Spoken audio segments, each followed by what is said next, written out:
Salut, salut, chers leaders, salut, chers partenaires.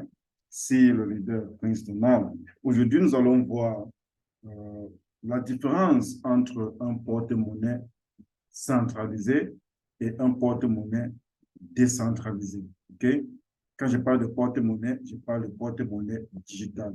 OK? Le porte-monnaie qui contient les monnaies digitales de crypto. OK?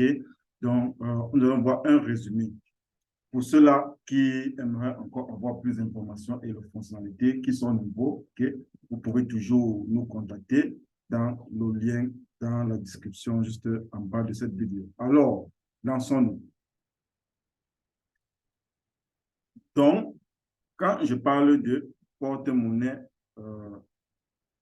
décentralisé, OK, ou portefeuille décentralisé, je parle ici des monnaies digitales, OK? Euh, Souvent, quand dans nos présentations, les gens qui sont encore nouveaux se disent, quand ils entendent parler de portefeuille, porte-monnaie, ils se disent que c'est les trucs physiques qu'ils mettent dans leur poche avec les petits billets fiduciaires. Non, ici, c'est l'argent qu'on ne peut pas toucher. Okay? L'argent qu'on ne peut pas toucher. Ceux-là qui utilisent déjà les Momo en Afrique, disons MTN ou Orange, connaissent ce que je parle ici. Okay? Mais nous allons parler de crypto aujourd'hui. Alors, qu'est-ce qu'un porte-monnaie décentralisé? Nous allons commencer avec porte-monnaie décentralisé et voir plus d'informations dessus. Alors, j'ai fait des petites recherches sur YouTube pour vous donner un peu un aperçu de quoi il s'agit. Un portefeuille, ok, c'est la même chose qu'un portefeuille. Un portefeuille décentralisé, également appelé portefeuille non gardien. Okay? Vous allez comprendre pourquoi on appelle ça non gardien. Est un portefeuille de crypto-monnaies qui permet aux utilisateurs de stocker, de gérer et de contrôler leurs propres actifs numériques sans qu'un tiers ait besoin de détenir les clés privées. Okay? Ici, là, décentralisé veut dire il n'y a pas de tiers. Par exemple, quand vous partez dans une banque, la banque est centralisée. C'est la banque qui a votre compte. Et vous avez souvent un petit calepin. Souvent, vous avez une application sur votre portable, n'est-ce pas? Vous pouvez retirer et faire des dépôt. C'est avant que dit pas de retrait, vous ne pouvez pas. Okay? Quand vous partez à la banque, il n'y a pas de la liquidité, vous ne pouvez pas. Okay?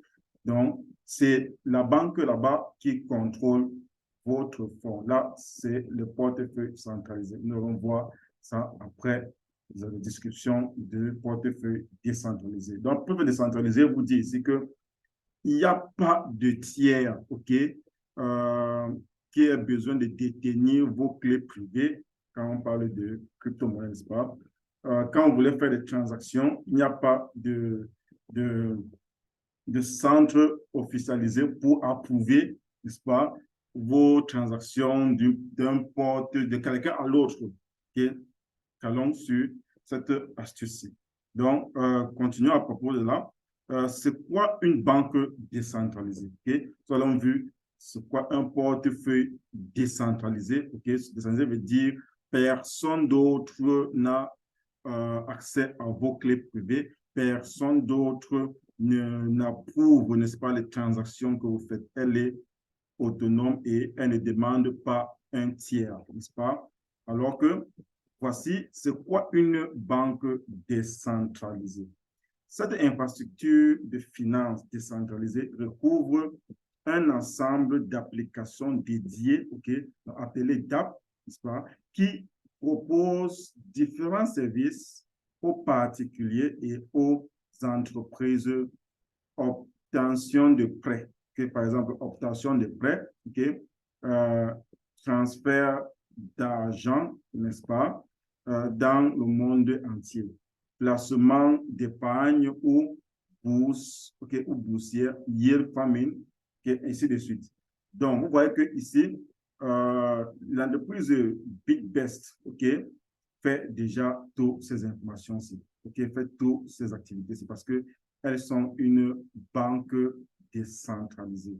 Okay? Et l'entreprise BitBest a aussi à sa possession, okay, un portefeuille décentralisé. Donc, qui signifie c'est vous-même qui avez qui détenez votre clé privée. Il n'y a pas de tiers qui approuve vos transactions, n'est-ce pas? Et elle est facile à manipuler, elle est rapide et elle prend moins de frais et elle fait des transactions dans le monde entier. Nous allons voir cela.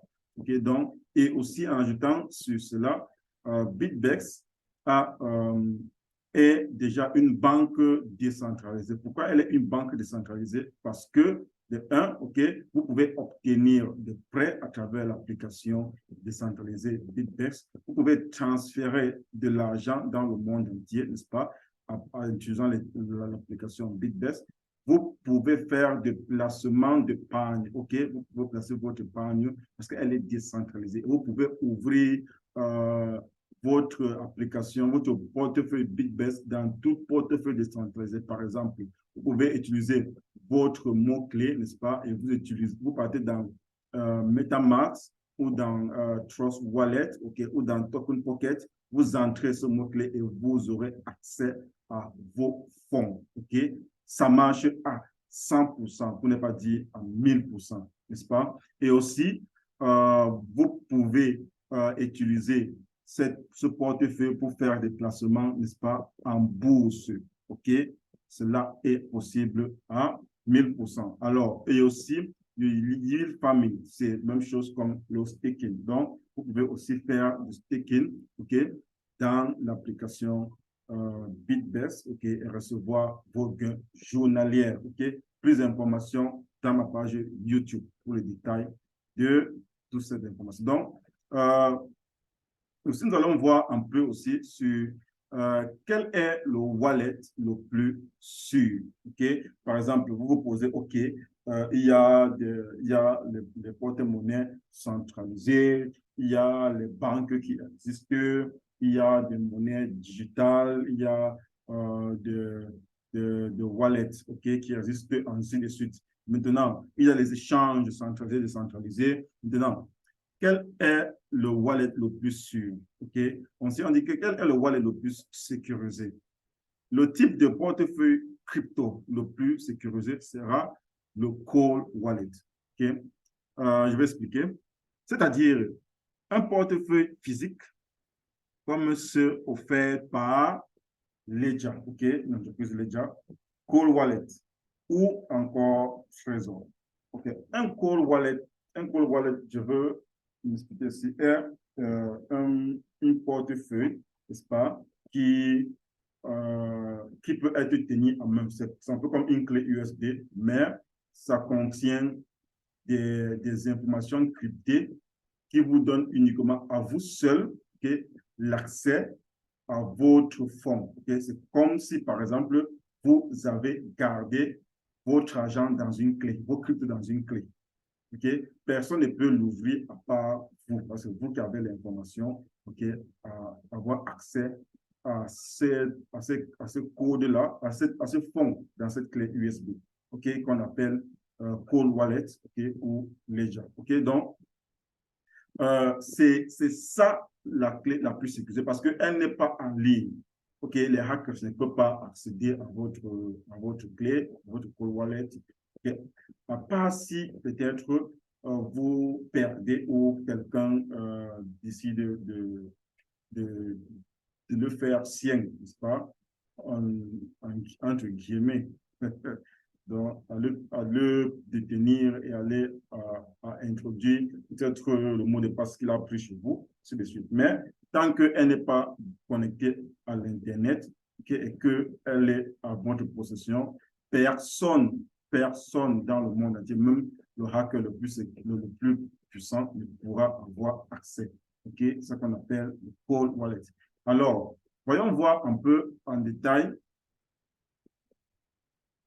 Voyons voir un peu en détail, n'est-ce pas, le portefeuille centralisé. OK, voyons voir en détail le portefeuille centralisé. Alors, ce portefeuille centralisé, comment est-ce qu'elle est décrite? Je veux l'expliquer ici. OK. Premièrement, nous avons la question qui se dit, c'est quoi un portefeuille centralisé? Okay? on va l'expliquer. Ce sont des plateformes qui conservent vos actifs sur des portefeuilles qui leur appartiennent. Par exemple, la banque a son portefeuille, il a son coffre-fort, n'est-ce pas? On va appeler ça, c'est un exemple. La banque a son coffre-fort. Vous partez avec votre argent, vous les donnez, ok? Ils gardent dans leur coffre-fort et vous donnent un petit papier, ok? Ce n'est pas vous qui avez accès à votre argent, mais c'est la banque qui détient vos actifs. C'est la même chose quand on parle de portefeuille centralisé. Portefeuille centralisé veut dire l'entreprise, la plateforme, okay, c'est l'entreprise-là qui a accès, qui garde vos fonds. Par exemple, Binance, ok, je vais mentionner Binance ici parce qu'elle est bien reconnue. Binance est un échange, ok, centralisé. Okay? Ce n'est pas vous qui avez accès. Binance a son portefeuille décentralisé, n'est-ce pas, qu'il utilise, okay, pour stocker nos fonds, okay, et nous donne accès en partiel. Okay? Il contrôle nos fonds. Ça veut dire Binance est pour nous un portefeuille ou un échange centralisé. S'il y a un problème avec Binance, nous ne pourrons pas avoir accès à nos fonds. Okay?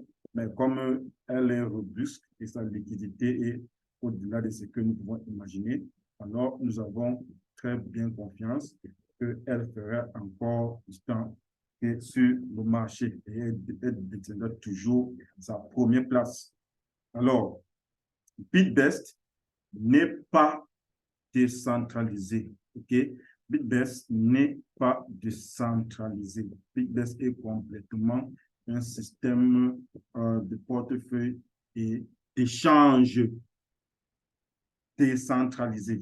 Okay? Nous allons voir un aperçu de l'échange BitBest. Okay? Donc, ici, voyons voir aussi cette question-ci. C'est quoi une monnaie décentralisée? Et c'est quoi une monnaie décentralisée? On vous a entendu toujours parler monnaie décentralisée, crypto décentralisée, ainsi de suite. Une monnaie décentralisée. La finance décentralisée ou DeFi, ok? DeFi, c'est très finance qui est en anglais, ok? On a mentionné cela. De l'anglais décentralisé finance, oui. Désigne une infrastructure financière innovante dont la particularité est de ne pas reposer sur une banque centrale ou sur des agences gouvernementaux pour fonctionner. OK? Donc, par exemple, je vais donner un exemple ici pour ceux qui ont déjà fait les transactions dans crypto-monnaie. Quand vous voulez faire une transaction de USDT, BEP, USDT, TAS20, USDT, Ethereum Network, vous ne demandez pas l'autorisation d'un échange ou d'un tiers, n'est-ce pas? Vous faites juste la transaction. Tant qu'elle est déjà envoyée, elle est envoyée. Quand elle est reçue, elle est reçue. OK? C'est vous qui avez le pouvoir sur vos fonds. OK? Donc, c'est ça la finance décentralisée. Alors, je crois que cette petite présentation vous a plu, n'est-ce pas? Si vous avez plus, si vous avez des questions ou des informations, par exemple, mes informations peuvent être erronées, vous avez plus d'informations, contactez-nous pour nous apprendre un peu plus. Ou sinon, si vous avez plus de questions ou vous voulez en savoir plus, n'est-ce pas? Ne manquez pas de suivre, de cliquer sur le lien de WhatsApp qui est dans la description en bas de cette vidéo, n'est-ce pas? Et aussi, mettez un like ou un pouce, ou aussi n'hésitez pas de partager, ok, de vous abonner à cette page-ci pour recevoir plus de vidéos et de notifications quand nous allons partager plus de formations, ok? On dit toujours merci et que le Seigneur Dieu vous bénisse.